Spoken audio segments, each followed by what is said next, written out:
ميزانيات يومية وأكلات اقتصادية. ميزانياتي من 100 جنيه لحد 1000 و2000 جنيه على حسب الأصناف والأسعار اللي موجودة في السوق، وبجدد فيها أسبوعيا. وبعمل أكلات اقتصادية من أول 100 جنيه لحد 100 و150 جنيه، وكلها أكلات في متناول الجميع.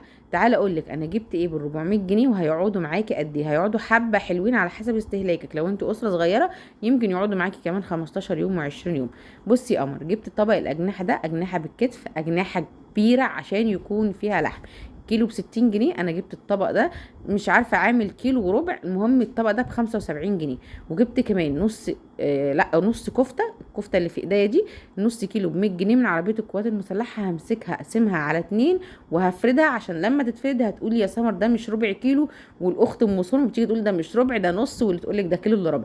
لا، هو ربع كيلو اهو، قسمته زي ما انت شايفه وهقسمه على كيسين وهفرده، هتحسي ان هو ازيد من ربع. هو والله ربع وغلاوتك عندي يا قمر انت وهي.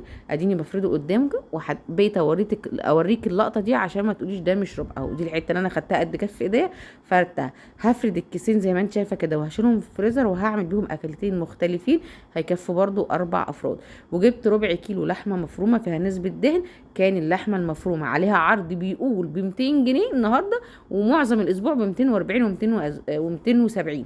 بس هو بالنسبه لهم يعني عشان الذبح بيبقى يوم الثلاث ده، احنا اخر الاسبوع واحنا كنا في اوله لسه، بس بالنسبه لهم احنا كنا في اخر الاسبوع. فاعمل عليها عرض. الاجنحه مسكت منها الضافر، مسكتها غسلتها وهشيل 4 و5 على حسب ما انا عايزه. انا بالنسبه لي طبق الاجنحه ده كان ازيد من كيلو، فهعمله على مرتين. كيس خد 4 اجنحه، وكيس 5 اجنحه وحته. اللهم بارك. همسكهم اغسلهم كويس قوي واشيلهم في الكيس، وبرده هعمل كل كيس على اكله. هعمل لكم احسن الاكلات وكلها اقتصاديه في متناول الجميع. الجناح ده هخليهولك ورك كده اللهم بارك.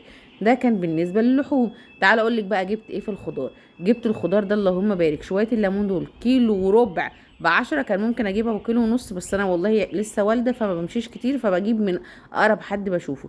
وجبت شويه البتنجان دول ب10، يبقى ليمون ب10 بتنجان ب10. الكوسه جبتها ب15. وجبت ربع كيلو فلفل سبايسي كان عامل 5 جنيه. كان الفلفل ب20، وده برضو من اول واحد، انا ما كنتش قادره الف واشوف الاسعار.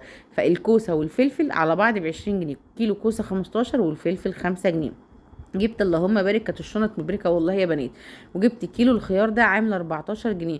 حجمه كان حلو، وده مش تنقيه، هو الراجل اللي اداني الشنطه دي كده ب 14 جنيه زي ما هي، عشان اكون صريحه معاك يعني. وطلع الكيس حلو فخدته. البطاطا في منها كبير على صغير برضو ب10 جنيه. انا عجبني كده كام شنطه الشنط ام 10 جنيه دي، فجبت كام شنطه ام 10 جنيه، اذا كان بطاطا، ليمون، بتنجان، خيار ب14 جنيه. جبت حبة حلوين يعني هيعجبوكي وهينفعوا اي بيت. شوية البطاطس دول كانوا 2 كيلو، كانوا عاملين 43 جنيه. كبيرة على صغيرة، بس هي حلوة وتحمير زي ما انت شايفه. وريتك كبيرة على صغير. صلي على الحبيب قلبك كتيب. لو لسه ما عملتيش اللايك اعمليه، واكتبي لي ميزانيتك ايا كانت هي ايه. ان شاء الله هعمل لك افكار ووصفات كلها هتعجبك، والميزانيات حتى لو اتاخرت عليكي هعملها.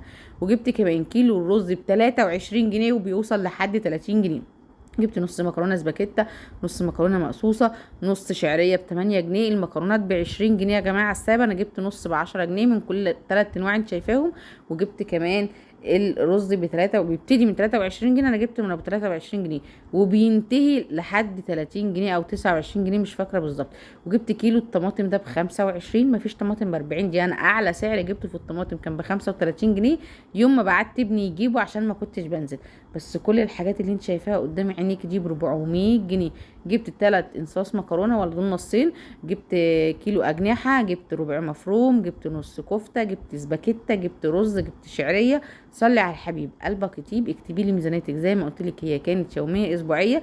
الميزانيه دي تقدري تعملي منها مكرونه واجنحه، تقدري تعملي كفته مع شويه بطاطس.